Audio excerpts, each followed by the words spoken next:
I'm gonna fight 'em all. A 7-nation army couldn't hold me back.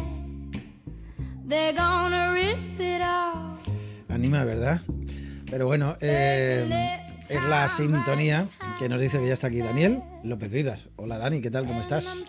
Pues bastante bien, bastante bien. López Vivas, abogados. Hoy vamos a seguir hablando de cositas. Hemos tenido unos días ahí con asuntos de actualidad, ¿no? Un poco llamaban nuestra atención.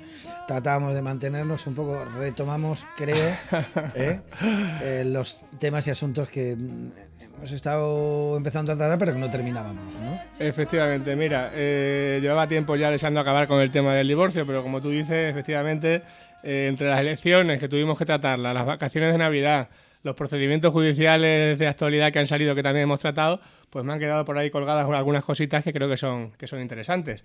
Intentaremos acabar el tema del divorcio entre esta semana y la siguiente, siempre que no se produzcan nuevas noticias de actualidad que me hagan cambiar la programación, porque me ha pasado ya no sé cuántas veces en estos últimos meses. Allá por el mes de diciembre, cuando fue la última vez que hablábamos del tema del divorcio, yo mencionaba posibles medidas que se podían acordar durante ese procedimiento y que afectan tanto a los miembros de la pareja como a sus hijos. Creo que es interesante recordarlas un poco brevemente porque ha pasado bastante tiempo. Patria potestad, por ejemplo. Pues mira, es el conjunto de derechos y deberes que la ley confiere a los padres sobre sus hijos. Es decir, cuál de los padres puede tomar decisiones importantes para el cuidado del niño, como pueda ser, por ejemplo, decidir a qué colegio va. En la mayor parte de los casos, ambos padres ostentan la patria potestad, aunque el hijo solamente viva con uno de ellos.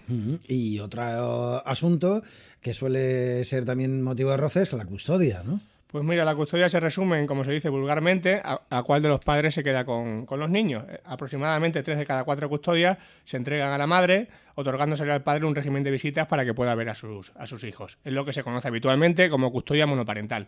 También pueden ser los dos padres los que tengan con ellos a los niños siempre, en todo momento, y lo hacen más o menos de manera alterna. Es lo que se llama custodia compartida. Luego hablamos también de la vivienda. ¿Quién se queda con ella cuando hay hijos menores?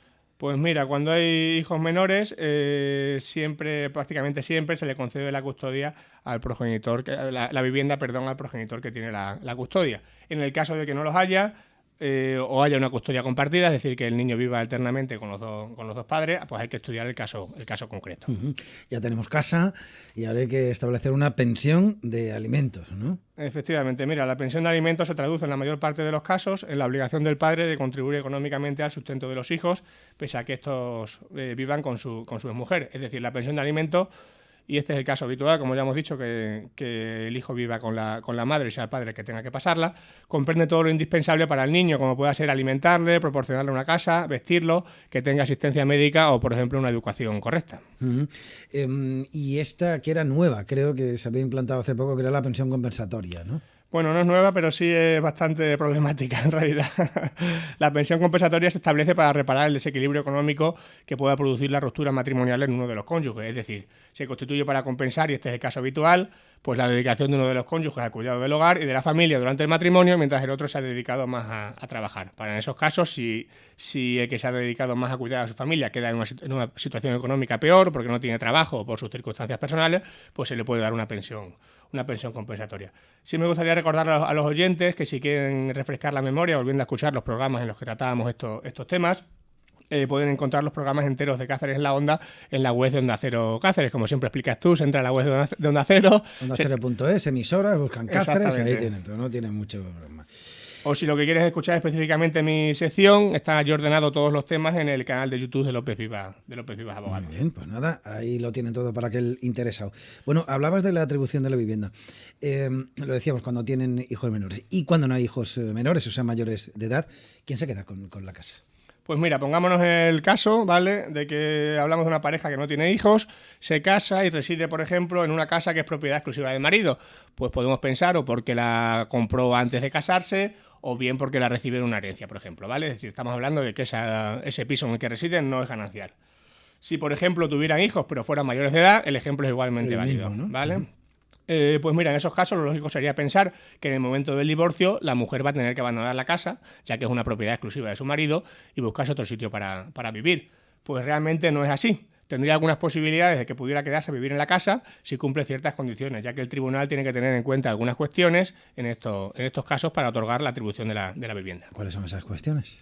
Pues mira, la primera atiende, lógicamente, al cónyuge más necesitado de protección. Es decir, tendremos que acudir a las circunstancias personales y económicas de cada uno de los cónyuges y si alguno de los dos queda tras el divorcio en una situación muy precaria, se le puede conceder el uso de la vivienda durante un tiempo, aunque no sea suya.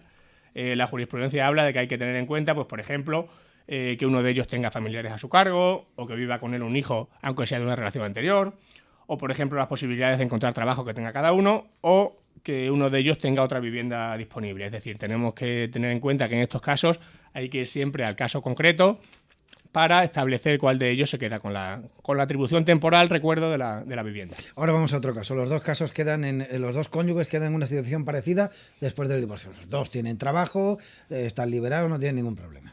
Pues mira, inicialmente en ese caso lo importante es, lógicamente, acudir a la titularidad de la vivienda y darle la vivienda a quien sea propietario. Es decir, no recuerdo, aunque diga darle la vivienda, que estamos hablando de un uso temporal. ¿De acuerdo? Las propiedades ahí no se mueven. Habitualmente, sin embargo, el caso habitual no es este. Lo que nos solemos encontrar habitualmente es que la vivienda es un bien ganancial. Es decir, la han comprado durante el matrimonio o bien la han comprado anteriormente siendo pareja de hecho o simplemente viviendo juntos y cada uno es titular al 50%.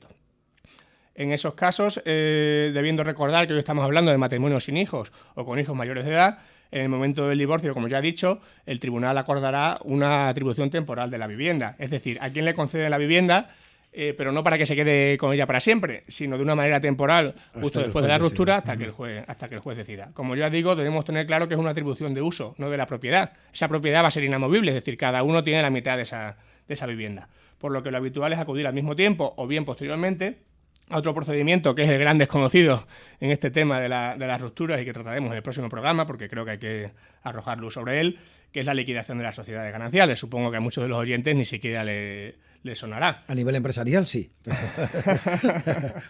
Es decir, lo que se pretende con la liquidación de las sociedades gananciales es vender esa vivienda y dividir el dinero entre los dos, o bien que uno de los dos se la quede y indemnice al otro por su mitad.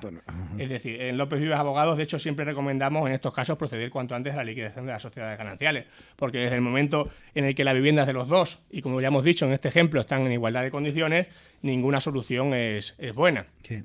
Así, por ejemplo, en este caso, con los dos cónyuges en las mismas condiciones, el juez no va a tener argumentos para otorgárselo directamente a uno, con lo cual se nos dan tres opciones. Pues la primera, que ninguno de ellos se quede con el uso de la vivienda. No suele ser una buena solución, porque al final alguno de los dos siempre acaba metiéndose a escondidas a vivir allí y la verdad es que no es una solución que sea buena. La atribución del uso a ambos cónyuges de manera alterna, lo cual tampoco funciona demasiado bien, puesto que aparte de las continuas mudanzas que tienen que hacer, cuando no le toca la casa a uno de los cónyuges tiene que buscarse otro sitio para vivir, con lo cual también estamos trayendo más problemas al tema.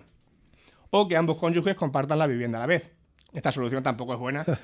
Ninguna de las tres. Claro, que ya lo he dicho. Son tremendas. Desde el momento en el que estamos obligando a vivir juntos a dos personas que han querido divorciarse y que por tanto no quieren seguir viviendo juntos. ¿Cuándo sí puede funcionar esta opción? Pues cuando, por la morfología de la vivienda, se dé la posibilidad de dividirla en dos. Es decir, hacerle una entrada independiente, sí, que tenga dos cocinas, dos baños y demás. Esto, lógicamente... El 0,01% de los casos. Pues sí, se darán casos muy concretos, que se viva en un chalet grande y demás. En el piso medio habitual que solemos vivir, es imposible 90 metros cuadrados con ascensor y una portera, vamos, no. Es imposible hacerle dos entradas, dos cocinas, dos baños y demás.